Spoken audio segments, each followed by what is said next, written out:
जीवित और महान समर्थी परमेश्वर, हृदय से आपका धन्यवाद करते हुए आपके समीप आते हैं, क्योंकि हमको ये मालूम है प्रभु कि आपकी उपस्थिति में सामर्थ्य पाई जाती है, आपकी उपस्थिति में जीवन पाया जाता है और छुटकारा पाया जाता है, चंगाई पाई जाती है। सब चीजें हमें आपकी उपस्थिति से ही प्राप्त होती हैं। इसलिए आपकी उपस्थिति में आना हमारे लिए सौभाग्य की बात है। हम प्रभु आपके पवित्र वचनों को प्राप्त करने के लिए आते हैं, ताकि हमारा हृदय आपके वचनों से परिपूर्ण रहे, ताकि उचित समय पर वचन हमें संभाले और हमारी अगुवाई करे।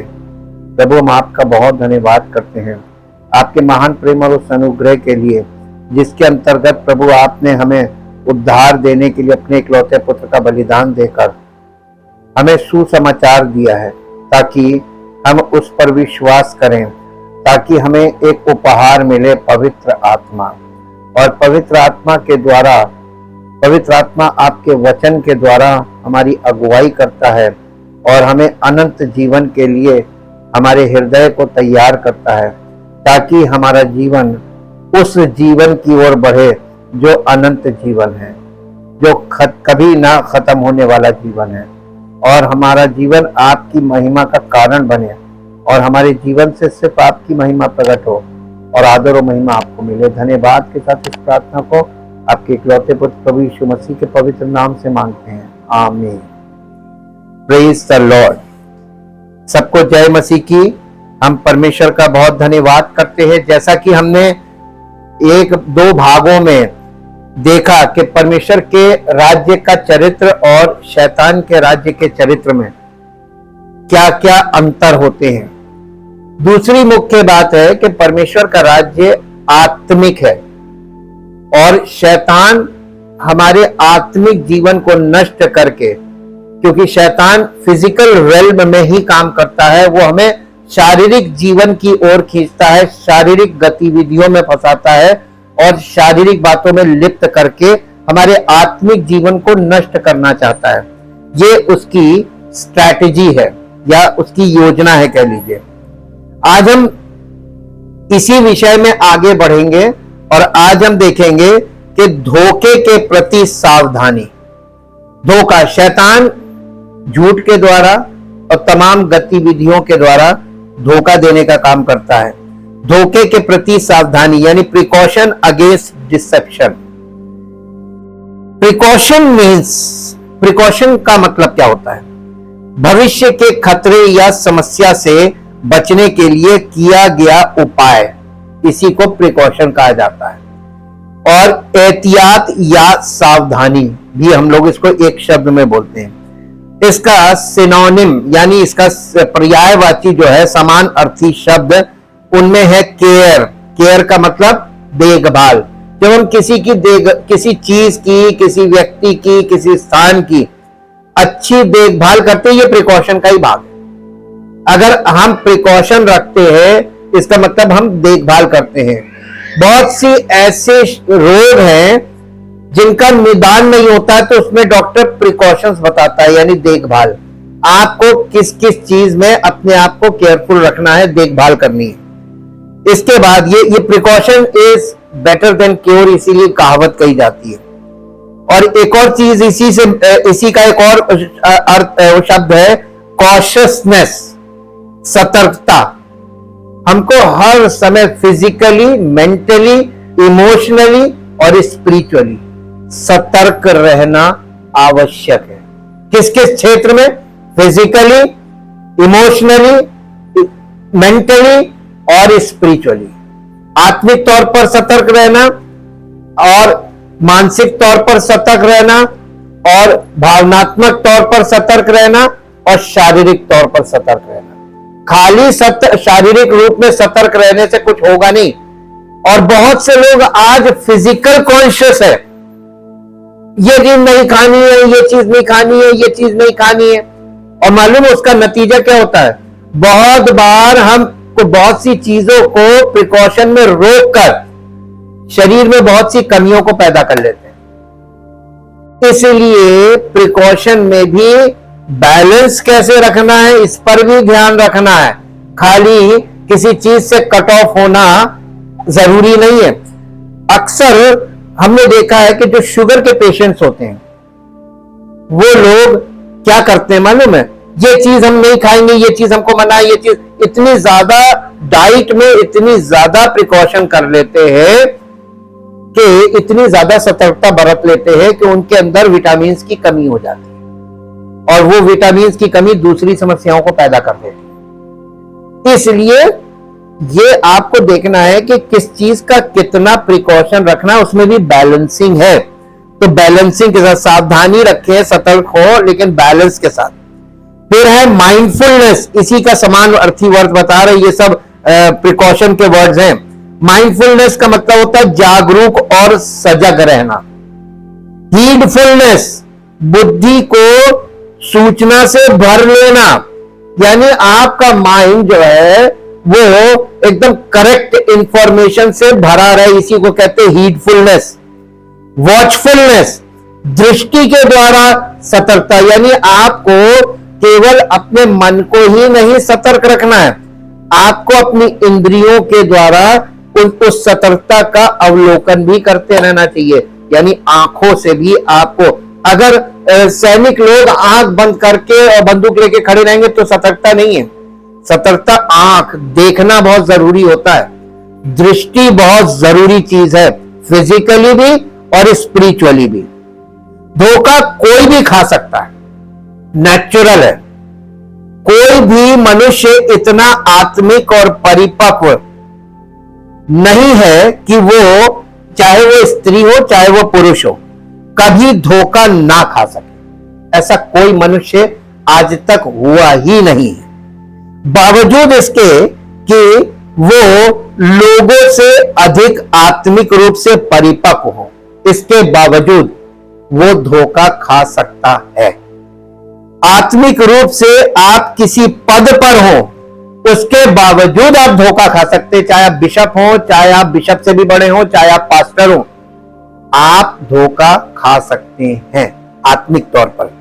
बावजूद इसके कि आपके पास आत्मिक वरदानों से भरे हो, आपके पास आत्मिक वरदानों की कमी ना हो और आपने परमेश्वर की सेवा बहुत ऊंचे स्तर पर की हो या कर रहे हो, फिर भी आप धोखा खा सकते हैं आत्मिक जीवन में।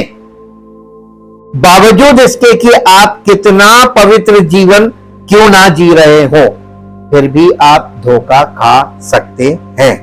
बावजूद इसके कि आप किसी डिनोमिनेशनल मत से संबंध, किसी भी डिनोमिनेशन से आप संबंध रखते हो, कोई डिनोमिनेशन ऐसा नहीं है कि जहां ये गारंटी हो कि वहां पर आप आत्मिक धोखा नहीं खा सकते।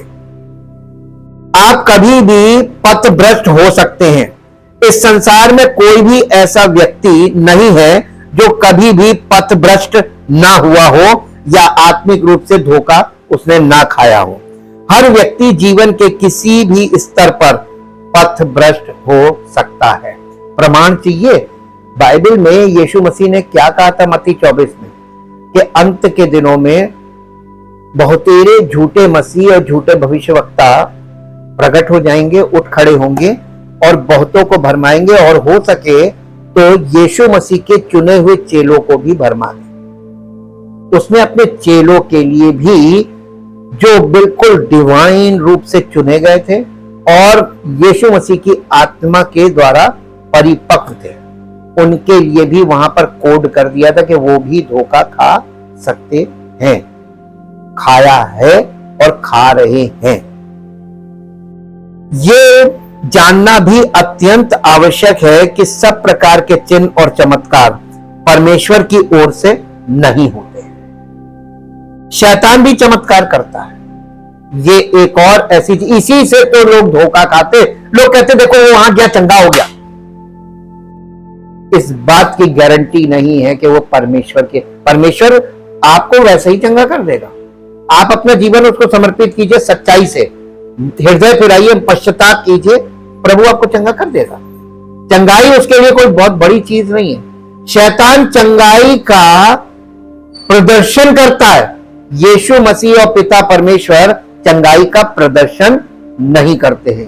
वो आपको ये कहकर आमंत्रित नहीं करेंगे कि अब मैं तुम्हें चंगा करूंगा, मेरे पास आओ, लेकिन परमेश्वर आपको उद्धार देने के लिए निमंत्रण देता है, आपके जीवन को अनंत जीवन का वारिस बनाने के लिए निमंत्रण देता है, आपको मसीही जीवन जीने का निमंत्रण देता है, और पवित्र आत्मा की सामर्थ को प्राप्त करने का या पवित्र आत्मा का उपहार देने का निमंत्रण देता है। लेकिन परमेश्वर कभी आपको चंगाई का निमंत्रण नहीं देता है।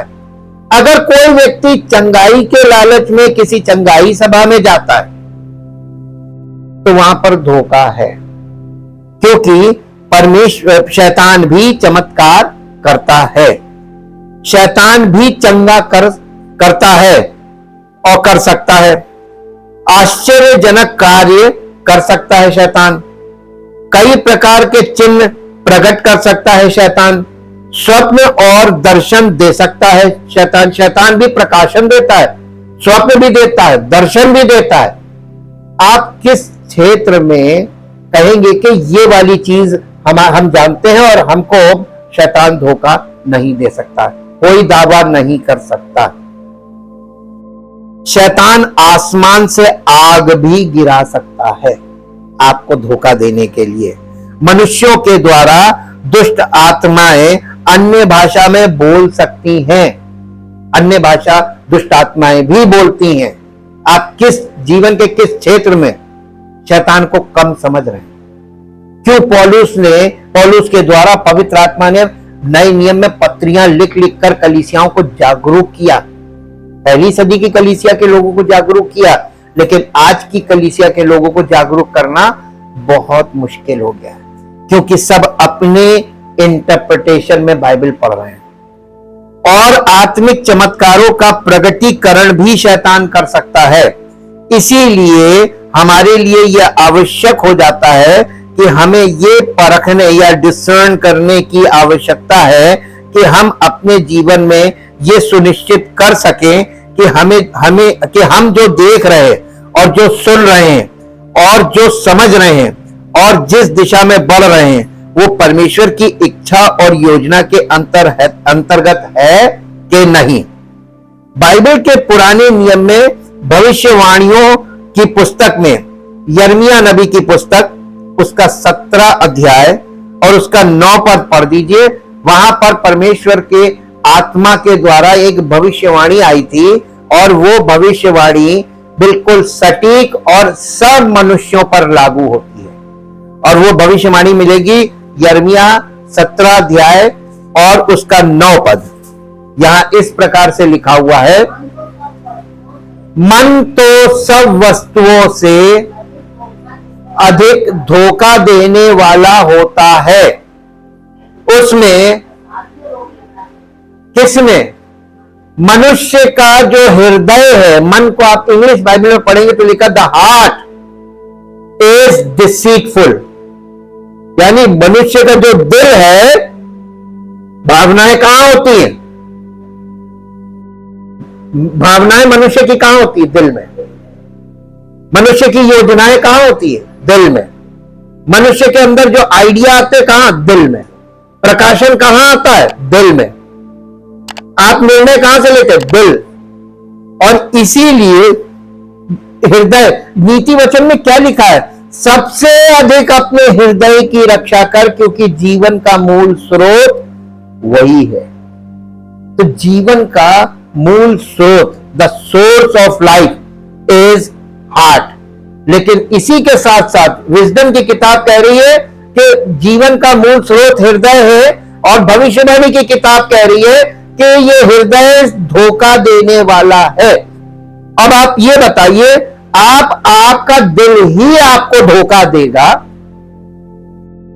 तो आप दूसरे पर क्या दोष लगाएंगे? कोई व्यक्ति धोखा किसी के द्वारा नहीं खाता है, खुद की अभिलाषा से। आगे याकूब में लिखा है, प्रत्येक व्यक्ति अपनी अभिलाषा के द्वारा, अभिलाषा कहां होती है? हृदय में। अपनी अभिलाषाओं के द्वारा खिंचकर और फंसकर परीक्षा में पढ़ता है, और जब पाप बढ़ जाता है तो वो मृत्यु उत्पन्न करता है। तो आप अपने हृदय से धोखा खाते हैं। आपका हृदय अगर लालच से भरा है तो आप लालच में फंस जाएंगे। आपका हृदय बहुत जल्दी से किसी बात पर विश्वास कर लेता है तो आप धोखे में फंस जाएंगे। आसान है कि नहीं है? कितना आसान है धोखा देना, तो बहुत आसान है। ठग लोग कितने आसानी से रोज कमा रहे करोड़ों रुपया धोखा देके। साइबर धोखे चल रहे हैं। एक कॉल आती है और आपका बैंक बैलेंस साफ हो जाता है। धोखे की कोई वो है, इंसान कितनी आसानी से लुट रहा है। यह है धोखा, और कोई भी व्यक्ति कभी भी धोखा खा सकता है। यहां पे इसमें दर्ज जानकारी के आधार पर अगर विश्वास करें तो मनुष्य का हृदय, यिर्मयाह 17:9 में दर्ज जानकारी के आधार पर अगर आप इस वचन पर विश्वास करें तो मनुष्य का हृदय धोखा खाने वाला था, धोखा खाने वाला है और हमेशा धोखा खाने के लिए तैयार रहेगा। आप कब धोखे के लिए तैयार नहीं है। हिब्रू में धोखेबाज जो डिसीटफुल, ये इसके लिए जो शब्द है वो है मिर्मा। मिर्मा जिसका अर्थ है किसी दूसरे को जानबूझकर गुमराह करना या बहकाना। पवित्र शास्त्र में इसे दुष्टता के कई अन्य रूपों के साथी के रूप में दर्शाया गया है, जैसे श्राप। श्राप आपको कैसे, आप श्राप में कैसे फंस जाते हैं? भजन संहिता 10 अध्याय, भजन संहिता 10 अध्याय उसका 7 पद पढ़िए। आप किसी व्यक्ति की बातों में आएंगे, श्राप में फंस जाएंगे। उसका मुंह श्राप और छल और अंधेर से भरा है। उत्पात और अनर्थ की बातें उसके मुंह में। लोग आपको ऐसे ऐसे आइडिया देंगे लड़वाने वाले, और जैसे ही आप उसकी बात मानेंगे आप श्राप में फंस जाएंगे। ये तो लोगों के, किस व्यक्ति की आप सुन रहे हैं? वो व्यक्ति अगर श्रापित व्यक्ति है तो उसके मुंह से निकली बातें अगर आप फॉलो करेंगे तो आपके साथ क्या होगा? उसकी बातों को फॉलो करने के कारण श्राप आपके जीवन में आ जाएगा। ठीक, ये लगने वाली बीमारियां हैं। घृणा, नीति वचन 26 अध्याय का 24 पद, नीति वचन 26 अध्याय का 24 पद। घृणा ये भी जो है ये भी डिसीटफुलनेस है जी। जो बैरी बात से तो अपने को भोला बनाता है, अरे आप बहुत अच्छे हैं जी, परंतु अपने भीतर मालूम है पीठ पीछे आपके ऊपर अटैक करने वाले लोग, पीठ पीछे आपकी बुराई करने वाले लोग, पीठ पीछे आपका बिगाड़ने वाले लोग, आपकी सब चीजों को बिगाड़ना ये करता है। ये कौन करता है? ये सैटेनिक वर्क है कि नहीं है? कौन सी आत्मा करवा रही है? तो ये घृणा पैदा करती है, लड़ाई करवाती है, चोरी, लोभ, व्याभिचार, हत्या। मरकुस रचित सुसमाचार 7 अध्याय उसका 22 पद पढ़िए। मरकुस रचित है लोभ, दुष्टता, छल, लुचपन, कुदृष्टि, निंदा, अभिमान और मूर्खता कहां से निकलती है? दिल से दिल में ये सब भरा हुआ गंदगी। और हम तो प्रभु के भक्त हैं, हमें पवित्र आत्मा मिल गया। वचन में जाकर अपना एक्सरे करके देखें आपके मन में भरा क्या है, जो आपके व्यवहार में आपके चरित्र के द्वारा प्रकट हो रहा है। रोमियो की पत्री 1 अध्याय उसका 29 पद, रोमियो की पत्री 1 अध्याय उसका 29 पद। इसलिए वे सब प्रकार के अधर्म और दुष्टता और लोभ और बैर भाव से भर गए हैं, और डाह और हत्या और झगड़े और छल और ईर्ष्या से भरपूर हो गई। ये कलीसिया को पत्री लिख रहा पौलुस। जब कलीसियाओं में पहली सदी में कलीसियाओं में ये दशा थी, तो आज इसकी कई गुना होगी कि नहीं होगी?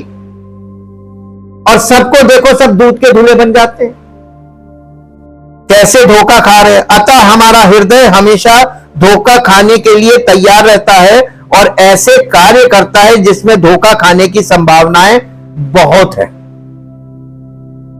नंबर 1, नो रेवलेशन में कंट्राडिक्ट स्क्रिप्चर। शैतान मालूम है आपको गलत प्रकाशन देता है। उसने हवा को एक ऐसा प्रकाशन दिया कि हवा ने परमेश्वर की बात को किनारे करके वो फल खा लिया।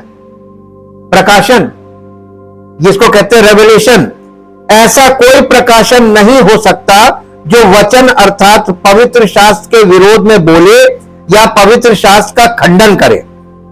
ऐसा कोई मार्गदर्शन या सहायता और परामर्श नहीं है जो मनुष्य प्राप्त करता है जो पवित्र शास्त्र के सिद्धांत, वायदों और आज्ञाओं के विरुद्ध बोलता हो। ऐसा कोई प्रकाशन बाइबल के अंदर नहीं है। आपको बहुत ध्यान देने की जरूरत है। जब लोग आप दूसरी जगहों पे या यूट्यूब वगैरह पे आप परमेश्वर के वचनों को सुनने की जो इच्छा प्रकट करते हैं और सुनते हैं, उसमें बहुत ध्यान देने वाली बात है। 21वीं सदी ये है।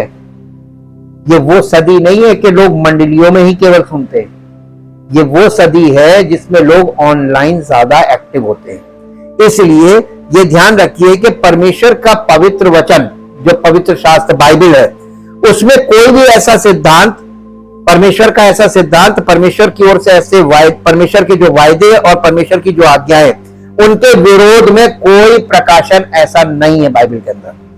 और जिसे बातचीत से तय किया जा सके या बदला जा सके, यानी ऐसा कोई प्रकाशन बाइबल में नहीं है जिसको आप तोल मोल कर सकें। ठीक है, इस स्वाभाविक रूप से हम जो परामर्श प्राप्त कर सकते हैं वो वचन में नहीं है। यीशु मसीह की परीक्षा में हम देख सकते हैं कि यीशु मसीह लगातार जो जवाब दे रहे थे, तो वो क्या लिखा, यीशु मसीह क्या जवाब दे रहे थे? लिखा है, लिखा है। मेरे साथ निकाल लीजिए मत्ती रचित सुसमाचार का 4 अध्याय, मत्ती रचित सुसमाचार का 4 अध्याय, 4 अध्याय का यीशु मसीह को जब पवित्र आत्मा से वो परिपूर्ण हुआ तो पवित्र आत्मा के सिखाने से जंगल में गया ताकि इब्लीस से उसकी परीक्षा हो। वो 40 दिन 40 रात निराहार रहा। तब उसे भूख लगी। तब परखने वाले ने, यानी शैतान ने, इब्लीस ने, उसके पास आकर उससे कहा, यदि तो परमेश्वर का, यदि का मतलब है अगर का मतलब है कि शैतान शक के साथ बात कर रहा था। शैतान कंफर्म नहीं था कि ये परमेश्वर का पुत्र है। यीशु मसीह परमेश्वर का पुत्र था, लेकिन शैतान इस बात को एक्सेप्ट नहीं कर रहा था। उसने कहा, अगर तू परमेश्वर का पुत्र है तो ये पत्थर से कह दे कि रोटियां बन जाए। इसका मतलब जो मूल समस्या यीशु मसीह की थी, उसे भूख लगी थी, उसको भूख लगी थी। शैतान उसकी मूल समस्या को आधार बनाकर चैलेंज कर रहा था कि तू परमेश्वर का पुत्र अगर है तो पत्थरों से रोटी बना दे। इलॉजिकल चीज। परमेश्वर ने कभी पत्थर से रोटी बनाई? प्रभु यीशु मसीह कभी वो काम नहीं करता जो उसके पिता ने नहीं किया। पहली बात सीखने को मिलती है इस टेम्पटेशन में। जब आप किसी विपत्ति में या परिस्थिति में फंसते हैं तो आपके माइंड में अगर वचन भरा होगा तो पवित्र आत्मा उस वचन के द्वारा आपको उसी समय कंट्रोल कर लेगा। लेकिन अगर आप वचन से परिपूर्ण, आपके माइंड में वचन नहीं है, पवित्र आत्मा कुछ नहीं कर सकता। भाई आपके अंदर बारूद तो है नहीं, तो अटैक किस चीज से किया जाएगा? तरकश में तीर होगा तभी तो आप तीर चलाएंगे। वचन ही तो, यही तो मिसाइल का काम करेगा, वचन। और वचन है ही नहीं आपके माइंड में। यीशु मसीह के साथ ऐसा नहीं था। यीशु मसीह यहां पर जो जवाब दे रहा था वो क्या लिखा है कि कह दे कि पत्थर से रोटियां बन जाए। यीशु ने उत्तर दिया, लिखा है। ये एक मिनट, लिखा है। यीशु मसीह कहां से बोल रहा था? लिखित वचन। इसका मतलब यीशु मसीह पढ़ता था, और ये बात फैक्ट है कि वो पढ़ता था, क्योंकि आराधनालय में गया तो उसे यशायाह नबी की पुस्तक दी गई और उसने खोज कर वो जगह निकाली जहां पर यह लिखा था कि यहोवा का आत्मा मुझ पर है और उसने मुझे कंगालों को सुसमाचार सुनाने के लिए मेरा अभिषेक किया। उसने ढूंढ कर निकाला, पढ़ा। इसका मतलब यीशु मसीह पढ़ता भी था, और उसने उस जमाने में बाइबल क्या थी? पुराना नियम। पुराना नियम यीशु मसीह की बाइबल थी, और यीशु मसीह अपनी बाइबल से जवाब दे रहा था कि लिखा है। जब लिखा है उसने बोला, तो उसके बाद शैतान ने उससे जब अगला प्रश्न किया, अगली परिस्थिति में उसको फंसाया, तो उससे कहा, कंगूरे पर खड़ा किया और उससे कहा, यदि तू परमेश्वर का पुत्र है तो अपने आप को नीचे गिरा दे, क्योंकि तेरे विषय में लिखा। शैतान भी वचन से बात करने लगा। शैतान भी वचन से बात करने लगा। अब आप ये बताइए, अगर आपको वचन ही नहीं मालूम कहां क्या लिखा है, तो शैतान से जीत पाएंगे? आसानी से शिकार हो जाएंगे, आसानी से, जैसा आज के मसीही विश्वासी हो रहे हैं, आसानी से। शैतान मालूम क्या करता है? शैतान ने वचन कोड तो किया, लेकिन जिस तरीके से उसने वचन कोड किया, ये भजन संहिता में लिखा 91 चैप्टर में, कि वो अपने स्वर्गदूतों को आज्ञा देगा, वो तुझे हाथों हाथ उठा लेंगे, ऐसा ना हो तेरे पांव पत्थर से ठेस लगे। ये बात भजन संहिता 91 अध्याय में लिखी है। यीशु मसीह ने शैतान को जवाब कैसे दिया मालूम है? इसके बाद पढ़िए, जब उसने ये कोड कर दिया, तो यीशु मसीह ने उसको क्या, यीशु ने उसे 7वां पद, यीशु ने उससे कहा, यह भी लिखा है। पहले कहा लिखा है, शैतान ने कहा अच्छा ये लिखित वचन से बात कर रहा है, तो शैतान ने वचन कोड किया, और वचन कोड किया अगली परिस्थिति में। तो यीशु मसीह को यह कहना पड़ा, ये भी लिखा है। ये भी लिखा है का मतलब मालूम है?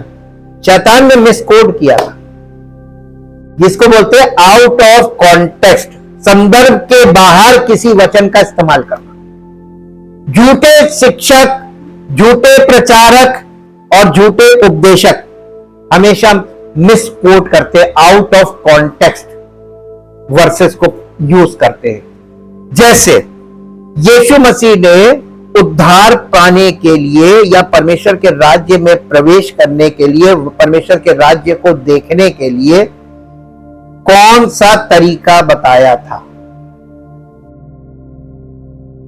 किसी को नहीं मालूम। क्या कहा था निकोदेमुस ने जब उससे पूछा कि हम परमेश्वर के राज्य में हैं नए सिरे से, जब तक कोई मनुष्य नए सिरे से ना जन्मे वो स्वर्ग का राज्य देख नहीं सकता। सुन, प्रवेश तो छोड़ दीजिए, देख ही नहीं सकता। जब देखेगा नहीं तो प्रवेश कहां कर रहा है? उसको क्या पता कहां प्रवेश कर रहा है? शैतान मालूम क्या करता है? शैतान विश्वासियों को, उनके माइंड को ब्लाइंड कर देता है। माइंड का मतलब, माइंड ब्लाइंड करने का मतलब मालूम है? आपकी सारी सेंसेस फेल, ना कान काम करेंगे, ना आंख काम करेगी, ना अंडरस्टैंडिंग काम करेगी। जब कुछ दिखाई सुनाई नहीं देगा तो आपका माइंड काम कहां करेगा? आप क्या क्या कैलकुलेट करेंगे, क्या मूल्यांकन करेंगे, क्या अंडरस्टैंड करेंगे? सुन कर देगा आपको। ये बाइबल स्टडी क्यों आवश्यक है, ये लोगों को, आज के युग के लोगों को इसका महत्व नहीं मालूम है। वो लोग परमेश्वर की इच्छा और योजना के विरोध में अपनी योजनाओं को बनाते हैं, और शैतान की गतिविधि का, शैतान अपनी गतिविधि में उनको इस्तेमाल करता। कैसे? परमेश्वर के वचन को मिसकोड करके, आउट ऑफ कॉन्टेक्स्ट बाइबल की आयतों को भेजकर। जब तक कोई व्यक्ति नए सिरे से जन्म नहीं लेगा, तो क्या वो स्वर्ग के राज्य को देख सकता है? तो बॉर्न अगेन के बिना कोई व्यक्ति परमेश्वर के राज्य का वारिस बन ही नहीं सकता। शुरुआत है जन्म, इसका कोई विकल्प हो तो बताइए। लेकिन झूठे प्रचारक आपको आउट ऑफ कॉन्टेक्स्ट बोलेंगे, अरे आप तो प्रभु के लोग हैं, अरे प्रभु आप पर, आपके जीवन। यही भविष्यवाणियों में लिखा हुआ है कि जो पुराने जमाने में यहूदी लोगों को धोखा कैसे हुआ था, उनको झूठे भविष्यवक्ता उनसे कहते थे, ये लिखा है ना, कच्ची रेसाई करते थे, यानी उनसे कहते थे कुछ नहीं, प्रभु तुम्हारे साथ है, प्रभु तुमको देगा, प्रभु तुम्हें आशीष देगा। वही तो आज भी कर रहे हैं। अरे सबसे पहले तो लोगों को बॉर्न अगेन क्या है, बॉर्न अगेन के लिए उनका हृदय तैयार हो, उनको अंडरस्टैंडिंग मिले कि born again is must the first step to enter into the kingdom of God. संदर्भ के बाहर बातें कर रहे हैं और अपने आप को मसीही विश्वासी कह रहे हैं, मान रहे हैं, तो हृदय धोखा दे रहा है कि नहीं दे रहा है? वचन के आधार पर आप देख सकते हैं। यीशु मसीह ने कहा लिखा है, शैतान को जवाब दिया लिखा है। कहां से? लिखित वचन से। आज के मसीही विश्वासियों को जवाब देना दूर, लिखित वचन उन्हें यही नहीं मालूम कहां क्या लिखा है, सीखना भी नहीं चाहते क्योंकि वो परमेश्वर से ज्यादा बिजी होते हैं। उनके पास अपने लिए या परमेश्वर के लिए समय ही नहीं है। परमेश्वर के लिए आपको अपना समय नियुक्त करना चाहिए। सबसे पहली चीज, अगर आप परमेश्वर के साथ रिलेशनशिप डेवलप करना चाहते हैं, आप ये बताइए, बिना किसी के साथ समय बिताए उससे घनिष्ठ संबंध बनाया जा सकता है? हैं? तो जब आपका यानी डेडिकेशन ही नहीं है कि आप उसके लिए समय निकालें, तो आप परमेश्वर से प्रेम कहां करते हैं? जो व्यक्ति परमेश्वर से प्रेम करता है वो उसके लिए अपना समय जरूर निकाल लेता है। अपने परिवार के लिए समय, अपने बच्चों के लिए समय और अपने परमेश्वर के लिए समय। आपको टाइम मैनेजमेंट करना ही पड़ेगा। आपको अपनी तमाम इच्छाओं को मारकर यह काम करना पड़ेगा। अपनी इच्छाओं को मारने को तैयार है तो आपके लिए सरल हो जाएगा। अपनी इच्छाओं को और अभिलाषाओं को आप नहीं खत्म करना चाहते, अपना मनोरंजन नहीं छोड़ना चाहते, अपने शौक नहीं छोड़ना चाहते, तो ना आप अपने परिवार से अपने बच्चों के लिए समय निकाल पाएंगे, ना अपने परिवार के लिए समय निकालेंगे, ना परमेश्वर के लिए निकालेंगे। आप सिर्फ मौज मस्ती, घूमना फिरना, बस ये है फिजिकल लाइफ। ये लाइफ स्टाइल प्रॉब्लम है। और देखिए, ये भी यीशु मसीह ने जब उसको कहा ये भी लिखा है, इससे इस तरीके से जब उसने जवाब दिया, जब परमेश्वर लिखित वचन के गलत संदर्भ में बोल रहा था, तो यीशु ने जवाब में कहा ये भी लिखा है। इसका मतलब यह है कि वचन को वचन के द्वारा ही परिभाषित किया जाना चाहिए, इंटरप्रेट किया जाना चाहिए। अतः हमें यह सिद्धांत प्राप्त होता है कि बाइबल इंटरप्रेट इटसेल्फ, ये फॉर्मूला है। अर्थात बाइबल ही बाइबल का अर्थ स्पष्ट करती है। हमें बाहर से किसी की अर्थ की जरूरत नहीं पड़ेगी। हम बाइबल को किसी पद को, बाइबल के किसी पद को के संदर्भ के बाहर अपने स्वयं की इच्छा के अनुसार उसका अर्थ नहीं निकाल सकते हैं। ऐसा करना हमारे लिए हानिकारक होगा। दूसरा पत्रस पहला अध्याय उसका 21 पद पढ़ दीजिए। दूसरा पत्रस पहला अध्याय उसका ऐसा करना आपके लिए घातक होगा, क्योंकि कोई भी, ये परमेश्वर की सारी जो बातें हैं, बाइबल ये भविष्यवाणी की पुस्तक कहलाती है।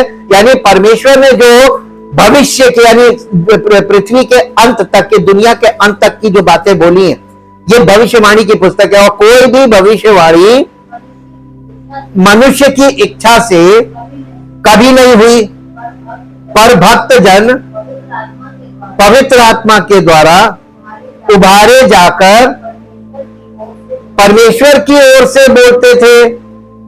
और आगे,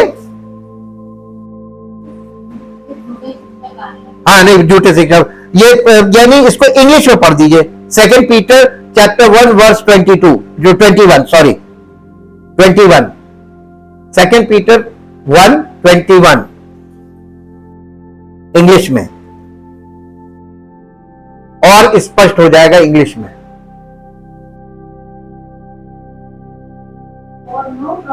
For no prophecy ever originated because some man willed it to do so, never came by human impulse, but men spoke from God, who were born alone, moved and impelled by the Holy Spirit. यानी पवित्र आत्मा के द्वारा, यानी मनुष्य के मुख से निकलने वाले शब्द पवित्र आत्मा के शब्द थे। किसी ने अपने शब्दों में कोई बात नहीं बोली। सेकेंड पॉइंट है the person of the Holi spirit. पवित्र आत्मा को लेकर धोखा। पवित्र आत्मा का व्यक्ति, हमें पवित्र आत्मा के व्यक्ति को अपने भीतरी मनुष्यत्व में निवास करने के लिए अपने भीतरी मनुष्यत्व को तैयार करने की आवश्यकता है, ताकि हर परिस्थिति में वो हमारी सहायता करने के लिए हमारे भीतर निवास कर सके। पवित्र आत्मा का निवास हमारे भीतरी मनुष्यत्व, हमारे हृदय में होगा। कैसे? जैसे पुराने नियम में हमने देखा, मूसा का तंबू, परमेश्वर का आत्मा मूसा के तंबू के बिल्कुल भीतरी भाग में, जहां किसी को भी जाने की अनुमति नहीं थी, कोई जा ही नहीं सकता था, वहां पे परमेश्वर का आत्मा वास करता था। और वो चीज हमारे लिए रखी गई है। और नए नियम में ये परमेश्वर ने हमारी देह को पवित्र आत्मा का मंदिर बनाया और हमारे हृदय को पवित्र आत्मा के निवास स्थान। अब आप ये बताइए, बॉर्न अगेन होने के बाद पवित्र आत्मा वचन के द्वारा हमें एजुकेट करता है और हमें पूरी तरीके से शुद्ध करता है और पवित्र करता, हमारे विचारों को पवित्र करता। पवित्र आत्मा के द्वारा हम परिपक्व किए जाते हैं, मैच्योर किए जाते हैं, स्पिरिचुअली मैच्योर किए जाते हैं। क्यों?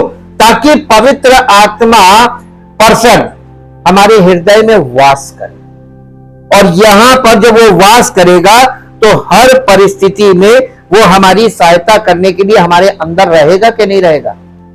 और जिसके हृदय में पवित्र आत्मा का निवास स्थान तैयार हो जाता है, उसका जीवन प्रभु यीशु मसीह की इच्छा और योजना पूरी करने के लिए समर्पित हो जाता है, वो सेवकाई के लिए तैयार हो जाता है और उसके द्वारा पवित्र आत्मा काम शुरू करता है।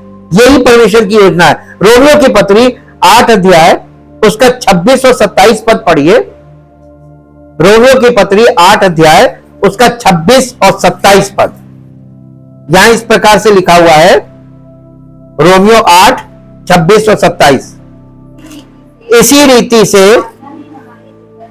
आत्मा भी, यानी पवित्र आत्मा भी हमारी दुर्बलता में सहायता करता है, क्योंकि हम नहीं जानते कि प्रार्थना किस रीति से करनी चाहिए, परंतु आत्मा आप ही ऐसी आहें भर भर कर जो बयान से बाहर है हमारे लिए विनती करता है। कौन करता है?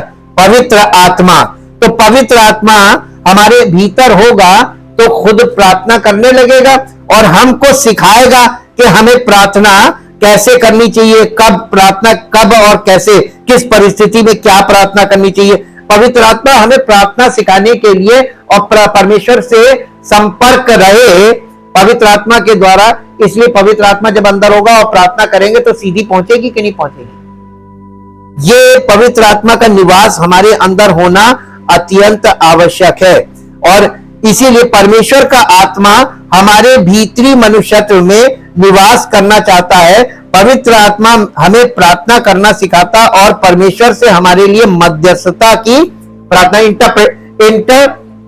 इंटरसेशन करता है, यानी परमेश्वर के और हमारे बीच में वो आ जाता है और वो हमारी प्रार्थना को परमेश्वर, तो बिना पवित्र आत्मा के अंदर निवास किए, पवित्र आत्मा वो व्यक्ति है जो परमेश्वर की ओर से हमारे अंदर निवास करता है। आप ये कह लीजिए कि परमेश्वर अपने राज्य में है राजा और पवित्र आत्मा गवर्नर है। वो हमारे जीवन में गवर्नर की पोजीशन पर हमारे हृदय में रहता है।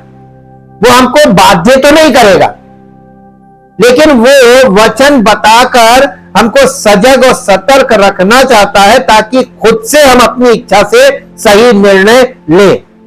अगर मान लीजिए राज्य सरकार में जो चीफ मिनिस्टर है वो मनमानी करने लगेगा, गवर्नर उसको कुछ नहीं कर सकता। ये नहीं कि तुम हटो, हटा नहीं सकता है। गवर्नर उसको गाइडलाइन दे सकता है कि ये ऐसे नहीं, ऐसे होना चाहिए। और अगर वो गवर्नर की गाइडलाइन को नहीं मानता है तो गवर्नर केंद्र को सूचित करता है। केंद्र फिर राष्ट्रपति शासन लगाता है और उसको चीफ मिनिस्टर को, विधानसभा को भंग कर देता है। यही तो प्रोसेस है। नागरिक शास्त्र अगर आपको नहीं आएगी तो आपको कभी नहीं पता चलेगा कि किंगडम का प्रोसेस क्या होता है। परमेश्वर प्रभु यीशु मसीह राजा है, पिता की दाहिनी ओर बैठा है और पवित्र आत्मा गवर्नर का काम कर रहा है हमारे अंदर। गवर्नर में गवर्न करना मतलब वो आपको गाइडलाइन तो देगा, लेकिन आपको जबरदस्ती आपके साथ नहीं करेगा। कुछ समय अगर आप पवित्र आत्मा की बातों को नजरअंदाज करने लगे, पवित्र आत्मा निष्क्रिय हो जाएगा। कर लो, वो केंद्र को सूचित कर देगा, तो वहां से आपके ऊपर कार्रवाई होगी कि नहीं होगी। इसीलिए नए नियम को समझ नहीं पा रहे लोग, क्योंकि यह किंगडम आ गया ना, ये रिलीजन नहीं है, ये किंगडम है। किंगडम माइंड लोगों के पास है, नहीं रिलीजन माइंड है। तो रिलीजन तो है ही नहीं, ये किंगडम की बात हो रही है। प्रभु यीशु मसीह परमेश्वर के राज्य को स्थापित करने आए, वो राजाओं का राजा है। यूहन्ना रचित सुसमाचार 14 अध्याय का 16 और 17 पद पढ़िए। यूहन्ना रचित सुसमाचार 14 अध्याय का 16 और 17 पद। यहां इस प्रकार से लिखा है, मैं पिता से विनती करूंगा वो तुम्हें एक और सहायक देगा कि वो सर्वदा तुम्हारे साथ रहे, अर्थात सत्य का आत्मा। रिलीजन की आत्मा है। हाँ, सत्य तो लोग पसंद ही नहीं करते, लोग रिलीजन ही तो पसंद करते हैं। सत्य का आत्मा जिसे संसारिक व्यक्ति ग्रहण नहीं कर सकता।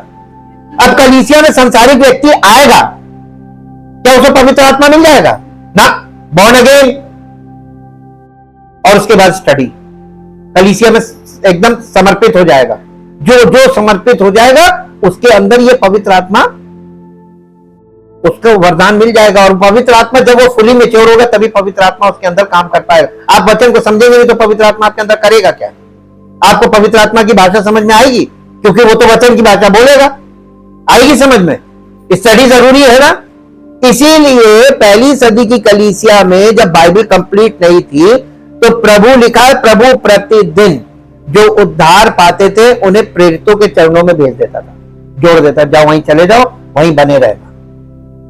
आज क्या प्रभु बदल गया? बाइबल में लिखा है यीशु मसीह युगानुयुग एक सा है, वैसे ही कर रहा है। उसकी कोई पद्धति बदली नहीं है, आज भी वो वैसे ही काम कर रहा है। हाँ, मॉडर्न चर्चेस में लोगों ने तरह तरह की चीजें इजाद कर ली है। टेक्नोलॉजी से प्रभु यीशु मसीह काम नहीं करेगा। प्रभु यीशु मसीह व्यक्तिगत संबंध नहीं काम करेगा, अगर आप विश्वास करते हैं तो। और सत्य में हमारी अगुवाई करता है। पवित्र आत्मा हमें काहे के लिए दिया गया?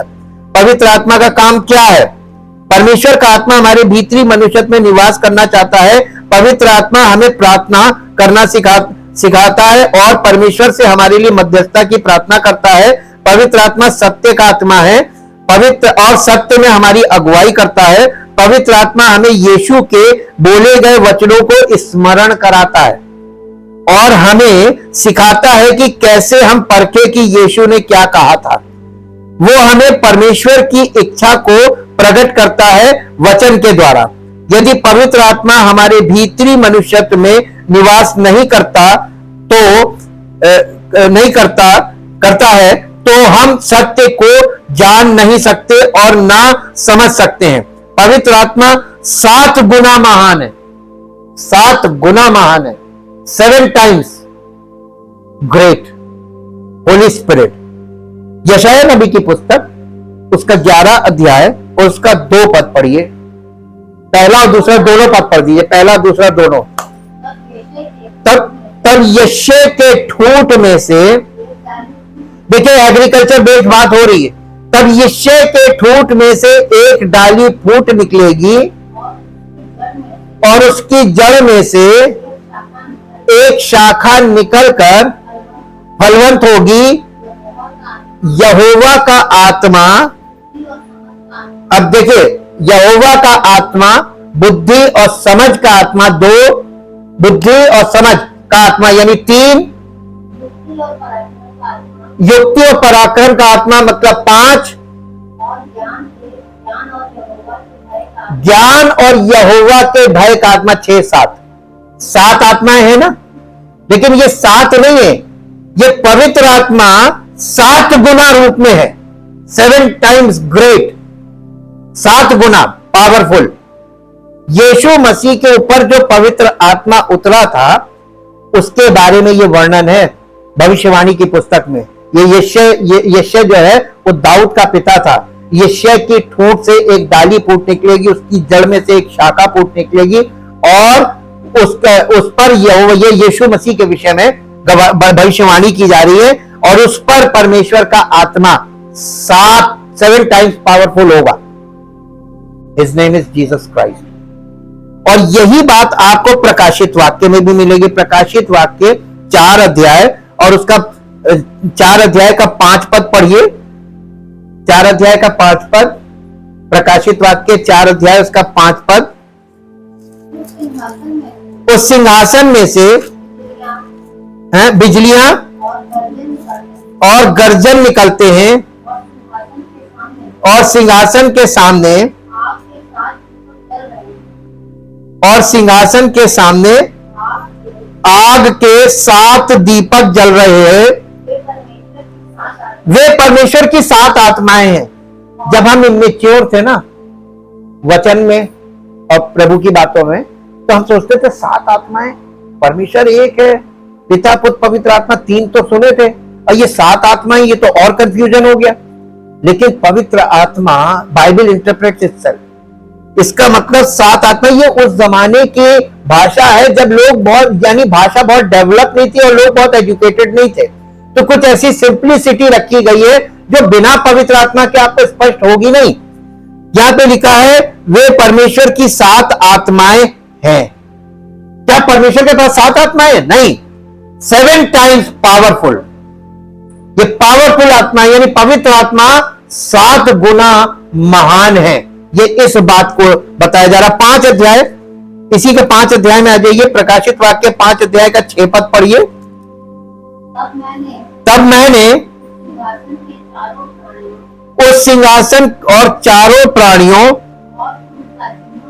और उन प्राचीनों के बीच में मानो एक वध किया हुआ मेमना खड़ा देखा। उसके 7 सींग और 7 आंखें थी। ये परमेश्वर की 7 आत्माएं हैं जो सारी पृथ्वी पर, देखिए यहां पर 7 आत्माएं बोला किसको जा रहा है? 7 सींग, सींग दिखाता है राजकीय शक्ति को, पावरफुल किंग, और 7 आंखें, पावरफुल आइज। पावरफुल आइज, यीशु मसीह की आंखें इतनी पावरफुल है वो हर एक को ताड़ती हैं। ये और इतना महान शासक है वो, उसके आगे कोई टिक नहीं सकता, इसलिए वो राजाओं का राजा कहलाता है। अब आपको पता चला कि इन बातों का अर्थ कैसे, ये परमेश्वर की इच्छा है कि उसके चेले या अनुयायी 7 गुना पवित्र आत्मा से भरे हों, ताकि वे विश्वास से उस पर भरोसा करें और वे परमेश्वर के कार्यों को और उसके उद्देश्यों को या दायित्वों को समझे। इसीलिए प्रभु यीशु मसीह ने अपने चेलों को खास निर्देश दिया था स्वर्गारोहण से पहले, चले मत जाना, ये सोच के कि हम यीशु मसीह के साथ रहे हैं, हम उसके मृत्यु और पुनरुत्थान और स्वर्गारोहण के चश्मदीद गवाह हैं, चले मत जाना, ठहरे रहना जब तक ऊपर से पावर ना आ जाए। लिखा उसमें लिखा सामर्थ, इंग्लिश में लिखा पावर, ऊपर से पावर। और वे ठहरे रहे आज्ञा मानकर, और जब आज्ञा मानी यीशु मसीह की तो उन पर कितने दिन ठहरे थे? 40वें दिन स्वर्गारोहण हुआ, 50वें दिन पवित्र, 10 दिन। 10 दिन। आज लोग प्रभु की उपस्थिति में ठहरना नहीं मांगते, वो लोग दुनियावी जीवन नहीं जी रहे थे, वो लोग आपस में एकत्रित होकर केवल प्रार्थना में और प्रभु की उपस्थिति में आज्ञा मानकर ठहरे हुए थे कि उसका वायदा पूरा होगा। और इसीलिए प्रेरितों के ऊपर पवित्र आत्मा की शक्ति प्रकट हुई थी। इसी के साथ हम कुछ पदों को देखेंगे जो बहुत ध्यान देने वाली बातें, जहां पर 2 कुरिन्थियों 11 अध्याय उसका 3 पद पढ़िए। 2 कुरिन्थियों 11 अध्याय और उसका 3 पद। परंतु मैं डरता हूं कि जैसे सांप ने अपनी चतुराई से हवा को बहकाया, वैसे ही तुम्हारे मन उस सिधाई और पवित्रता से जो मसीह के साथ होनी चाहिए कहीं भ्रष्ट न किया, करप्ट। शैतान क्या करता है? मसीही विश्वासियों के मनों को भ्रष्ट कर देता है, माइंड को भ्रष्ट करता है। इंग्लिश में पढ़ेंगे तो माइंड आएगा, आपके माइंड को, और उसका अटैक मालूम है माइंड पर ही रहेगा।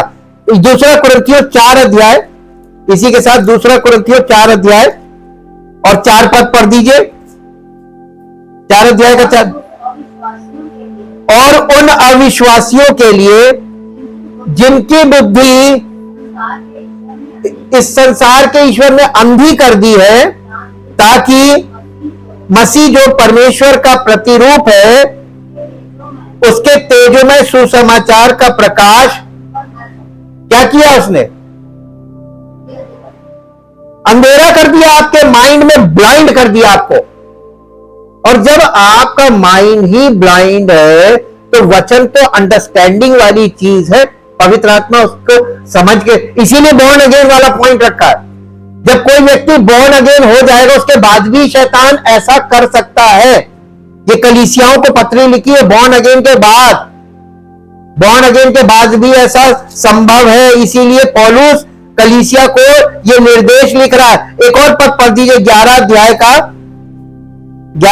का 14 और 15 पद पढ़ दीजिए।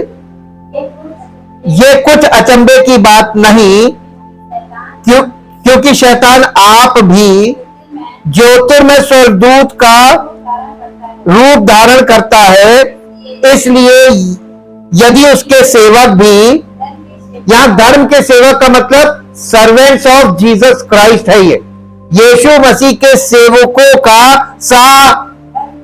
सेवक का रूप नहीं लिखा, सेवकों का सा।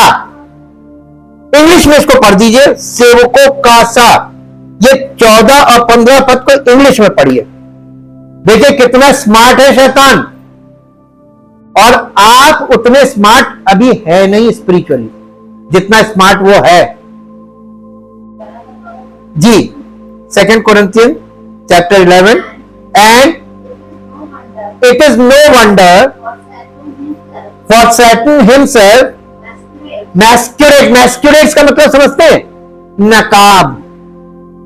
नकाब या चेहरा, अपने फेस मास्क कह लीजिए, वो मैस्कुरेट्स का मतलब वो मास्क लगा कर आएगा आपके पास। Masquerades as an angel of light, यानी ज्योतिर्मय स्वर्गदूत का मास्क लगा कर आएगा। है नहीं? हाँ, अब नहीं है तो so it is not surprising if his servants, किसके? शैतान के सेवक, his servants also masquerades as ministers of righteousness, यानी प्रभु यीशु मसीह की धार्मिकता का मार्ग बताने वाले धार्मिकता के सेवक, यानी मसीह के सेवकों का मास्क लगा लेंगे। कौन? शैतान के सेवक। अब बताइए आप कहां से पहचान पाओगे? है इतने पावरफुल आप? एक पद और पढ़िए जो आपको मिलेगा, 1 यूहन्ना 3 अध्याय का 8 पद। 1 यूहन्ना 3 अध्याय का 8 पद जी। 1 यूहन्ना 3 अध्याय 8। जो कोई पाप करता है वो शैतान की ओर से है, क्योंकि शैतान आरंभ ही से पाप करता है। मालूम है कलीसिया में, ये कलीसिया को पत्री लिखी जा रही है और कलीसिया के लोगों को बताया जा रहा है, अगर तुम अभी भी पाप कर रहे हो तो तुम शैतान के राज्य में हो। ये इंफॉर्मेशन है, ये कंडीशन बताई जा रही है। अगर तुम पाप में लिप्त हो तो तुम अभी भी शैतान के राज्य में हो, धोखा मत खाना। 1 पत्रस 5 अध्याय 8 पद। 1 पत्रस 5 अध्याय 8 पद जी। सचेत हो और जागते रहो, क्योंकि तुम्हारा विरोधी शैतान गरजने वाले सिंह की नाई इस खोज में रहता, बहुत एक्टिव रहता है वो तुम्हें खोज रहा है। तुम प्रभु को खोज नहीं रहे, लेकिन वो तुम्हें खोज लेगा और तुम्हें किनारे बैठा देगा। एक लास्ट में एक वर्ष पढ़िए, याकूब की पत्री 4 अध्याय उसका 7 पद। क्या करना चाहिए? याकूब की पत्री, इसलिए परमेश्वर के अधीन हो जाओ। और देखिए, दोनों काम आपको करना है। पहले क्या करना है? परमेश्वर के अधीन हो जाओ, परमेश्वर के वचन के अधीन हो जाओ। परमेश्वर वचन है, पहले परमेश्वर वचन है, फिर दूसरा परमेश्वर आत्मा है। पहले वचन के अधीन हो जाओ, परमेश्वर के वचन के अधीन हो जाओ। परमेश्वर के अधीन हो जाओ का मतलब वचन के अधीन हो जाओ और शैतान का सामना करो, तो वो तुम्हारे पास से, जैसे यीशु मसीह ने परमेश्वर के लिखित वचन के द्वारा ही तो शैतान को हराया था, कि कोई अपनी बाहुबली दिखाई थी वहां पर, आत्मिक शक्ति, आत्मिक वरदान से जीता था, वचन से, रिटन वर्ड से। अगर ये रिटन वर्ड, इसमें आप परिपक्व हो गए और ये आपके माइंड में सेट हो गया पवित्र आत्मा के द्वारा, फिर आपके सामने शैतान टिक नहीं पाएगा। वचन, ये हम बार बार आपको बताएंगे, इससे और इसकी सच्चाई से, इसके राइट इंटरप्रिटेशन से दूरी कभी मत बनाना। इसी के लिए तो कलीसिया की स्थापना हुई थी। कलीसिया का मुख्य पार्ट क्या है? पवित्र आत्मा के द्वारा परमेश्वर के वचन। Thank you, thank you, thank you Lord. कल हम लोग इसके अगले पार्ट में आगे बढ़ेंगे। जीवित तो महान सामर्थी परमेश्वर, हम आपका हृदय से धन्यवाद करते हैं उस महान प्रेम और उस अनुग्रह के लिए, जिसके लिए प्रभु आपने केवल उद्धार का मार्ग नहीं तैयार किया, आपने केवल हमें सुसमाचार नहीं दिया, बल्कि आपने हमारे लिए वो स्थान भी तैयार किया है। क्योंकि आपने कहा मैं अपनी कलीसिया बनाऊंगा। आपने कलीसिया हमारे लिए रखी है। ये वो सुरक्षित स्थान है संसार में, पूरी दुनिया में, संसार में पर शैतान का राज्य जरूर है, लेकिन कलीसिया आपने अपने लिए रखी, जहां पवित्र आत्मा, पिता पुत्र पवित्र आत्मा, जहां परमेश्वर के राज्य के लिए पवित्र आत्मा कार्य करता है। हम आपका धन्यवाद करते हैं और चाहते प्रभु जितने लोग यहाँ पर आए वो सब आपके राज्य के वारिस बने, ये मेरी दुआ है।